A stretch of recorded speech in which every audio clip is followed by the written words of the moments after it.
안녕하세요. 목사의 독서법의 장대현 목사입니다. 오늘은 여러분들과 함께 목사의 독서법 세 번째 단원, 목사의 연구 독서에 대해서 살펴보도록 하겠습니다. 지난 시간에 살폈던 목사의 교양 독서, 학습 독서를 한마디로 정의할 수 있는 표현은 바로 아는 것이 힘이다 라고 하는 것이죠. 교양과 학습적인 차원에서 독서라고 하는 것은 우리의 아는 힘을 세워가는 것입니다. 우리의 초기값을 다지고요. 그리고 한 단계 도약을 위한 어떠한 그 준비 과정이라고 할까요? 바로 연구 독서라고 하는 것은 그 준비 과정을 딛고 다음 단계로 넘어가는 과정입니다. 연구 독서를 통해서 우리는 임계점이라고 하는 것을 넘어서게 되는 것이죠. 전문가라고 하는 것도 분야의 학습적인 차원만 가지고는 안 되죠. 학습이라는 건 뭡니까? 누군가가 연구한 것을 내가 배우고 익히는 겁니다. 그러니까 앞서가는 사람이 많다라고 하는 것이죠. 그러나 연구 독서라고 하는 것은 바로 그 위에서 물음표를 던지고 그 다음 한 걸음 나아가는 것이죠. 그동안 해결되지 않았던 문제를 해결하는, 바로 그것도 연구 과정을 통해서 우리가 추구하는 목표입니다. 노벨상이란 무엇입니까? 어떠한 한 분야에서 지금까지 수많은 사람들이 연구한 것들을 함께 학습하고 연구 과정을 거쳐서 건너지 못한 강을 건넌 것이죠. 그동안 나아가지 못했던 바로 그 세계로 진일보한 이들에게 바로 그 차이, 그리고 그들의 발걸음을 인정하는 차원으로 주는 것이 노벨상 아니겠습니까? 노벨상이 아니더라도 오늘 우리의 삶 속에서 연구라고 하는 것은 조금 더 일상화될 필요가 있습니다. 그래서 이 연구 독서를 한마디로 정의할 때 가장 적절한 표현은 알아내는 힘이라고 하는 키워드를 가지고 설명할 수 있습니다. 아는 것의 힘이 중요하다고 하지만 그 아는 것의 힘은 세상 속에서 영향력이 그지없습니다. 왜냐하면 무언가를 새롭게 알아낸 사람들에 의해서 세상은 주도되고 그것을 우리가 배우고 익혀나가는 것이죠. 연구 독서에서 우리가 기억해야 될 것은 알아내는 힘이라는 것입니다. 그리고 또 연구 독서를 통해서 우리가 한 가지 언급해야 될 것은 창의력이라고 하는 것입니다. 여러분, 창의적인 생각과 창의력은 저는 같지 않다고 생각합니다. 누구나 인사이트한 어떤 아이디어를 떠올릴 수 있습니다. 누구라도 어떠한 상황 속에서 학문의 영역에서든 삶의 순간에서든 창의적인 생각과 아이디어는 누구나 할 수 있습니다. 근데 그것이 력이라고 하는 이름을 붙이려고 한다고 한다면 예전에는 없던 그 무엇인가 어떤 변화를 그 분야에서 이뤄내야 하는 것이죠. 진정한 알아내는 힘, 연구 과정을 통해서 개척되지 않은 그 분야를 개척해 나가는 이들에게 이제 한 분야의 전문가로 서는 어떤 단계에 다다랐습니다. 연구 독서의 네 번째 이야기에서 설교를 살리는 스페셜리스트의 교양 독서, 피벗 플레이 하라라고 하는 이야기로 여러분들과 생각을 나눴습니다. 피벗 플레이라고 하는 것은 뭐냐면 중심점이 있습니다. 농구에서 한 발을 딛고 그리고 주변을 돌면서 그 공을 패스할 곳을 찾거나 마지막으로 자기가 발걸음을 뛸 수 있는 나아갈 방향을 이제 정하는 것이죠. 마찬가지입니다.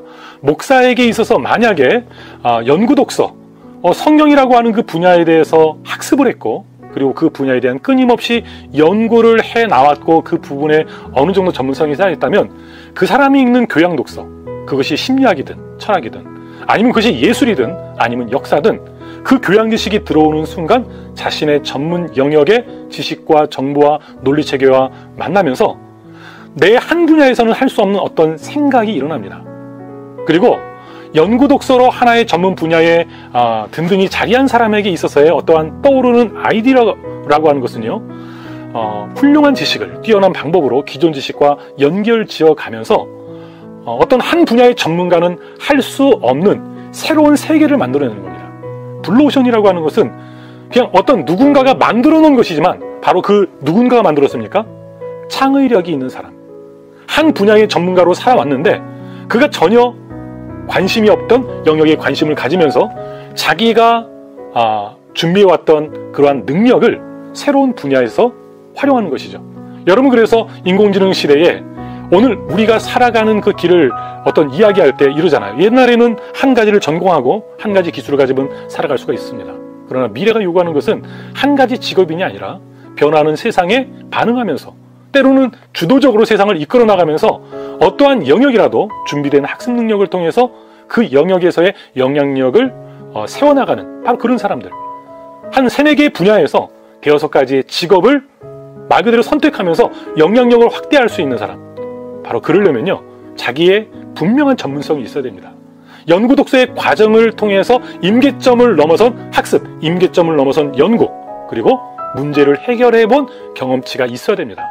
그들에게는요, 그냥 교양적으로 읽는 신문이나 교양으로 읽는 베스트셀러, 거기에서 얻게 되는 창의적인 생각이 자신이 갖고 있는 전문성으로서의 알아내는 능력과 함께 만나 시너지가 발생되면서 정말 세상에서는 생각지도 못한 그런 필드를 만들어내고, 그리고 남들은 해결하지 못하는 일을 새로운 관점으로 바라보면서 문제를 해결해 나가는 바로 그러한 일들을 가능하게 만드는 것이죠. 연구 독서. 첫 번째 이야기는 목사의 기본기는 학자됩니다. 학자가 말하는 것이 그것이죠. 연구입니다.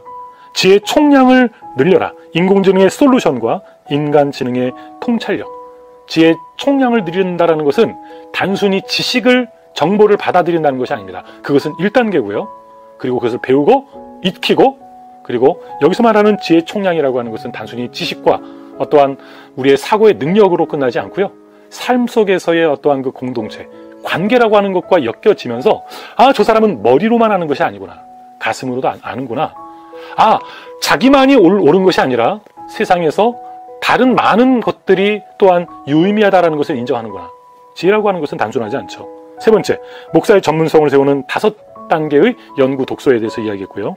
네 번째, 설교를 살리는 스페셜리스트의 교양 독서, 피벗 플레이, 전문성과 교양이 만나서 어떻게 새로운 필드를 만들어내는지에 대한 이야기입니다. 임계점을 넘어서라. 하루 10시간 연구 독서에 도전하라. 제가 말하는 10시간 연구 독서라고 하는 것은 임계점을 넘어서기 위해서 어떠한 노력과 열심을, 그런 경험을 가졌는지에 대한 이야기입니다. 여섯 번째는 글쓰기는 예배다. 설교를 살리는 목사의 글쓰기. 독서가 중요하다지만 연구자에게 독서는 기본기고요. 학자의 기본기죠. 자신의 책을 가져라. 목사의 책 쓰기 디자인 5단계. 독서에 관한 책임에도 불구하고 연구 과정에서 7곡지 중 2곡지를 제가 글쓰기에 할애한 것은 바로 독서와 글쓰기는 동전의 양면이거든요. 그리고 정말 책을 읽는 사람들은요, 나중에는 글을 통해서 자기에게 수용된 그 무엇인가를 종합하고 정리해서 나만의 창조적인 어떠한 생각을 나누는 기회를 갖는 것, 굉장히 자연스러운 일이라고 생각합니다. 설교라는 것은 무엇입니까? 말로 전달하는 복음만이 아닙니다. 성경을 읽고 세상의 수많은 교양 독서를 통해서 세상을 알고, 그리고 글로 종합하는 것이죠. 그러니까 뭡니까? 설교는 말이 된 글입니다. 말이 된 글이죠. 여러분들, 연구 독서라고 하는 것 단순하지만은 않습니다. 이 책에서 어떤 그 연구의 깊이를 얘기하는 것이 아니라 연구라고 하는 것이 얼마나 목사에게 필요한 것인지 그 동기를 분명히 함께 세워나가기 위해서 이야기들을 풀어나갔고요.